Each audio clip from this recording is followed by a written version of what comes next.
Come on now you guys, concentrate. প্রথম shot, এক ভদ্র মহিলা, মাঝবয়সী, কিন্তু দেখলে বোঝা যায় যে একসময় ডাকসাইটি সুন্দরী ছিলেন। সামনে মোমবাতি জ্বলছে, আমরা একটা স্লো ট্র্যাক ফরওয়ার্ড করছি তার উপরে, একেবারে পিন ড্রপ সাইলেন্স, বুঝলি? তার মধ্যে মহিলা একভাবে মোমের দিকে তাকিয়ে বসে আছেন। হঠাৎ বলে উঠলেন, এই সব কিছুর পেছনে একটাই কারণ, তোমার পর্বত প্রমাণ ইগো। এখানে ওর ইগোটা কোত্থেকে চলে এলো? হ্যাঁ অফকোর্স আসবে। ওসব আমার লেট নাইট পার্টিজ, আমার লাইফস্টাইল, আমার মেজাজ, ওগুলো কোনটা ইস্যু নয়, ওগুলো বাজে এক্সকিউজেস। তাহলে কোনটা issue? The point is you are jealous of me. আমার সাকসেস, আমার নাম ডাক তুমি হ্যান্ডেল করতে পারো না। Yes, like a typical Indian mail.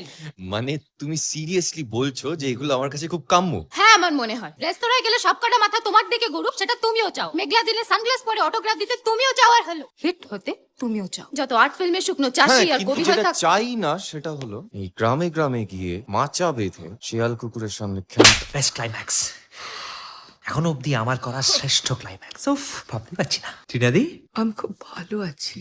ভালো থাকার অভিনয় করতে করতে একসময় কখন যে ভালো থাকতে আরম্ভ করেছি সত্যি, কিন্তু তুমি থাকলে দীপু জীবনটা সত্যি অন্যরকম হতে পারত।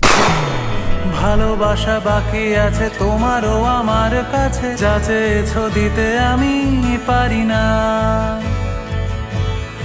আমারও সময় ডালে ফুরিয়ে এসেছে পাতা, এত প্রেম কাছে এসে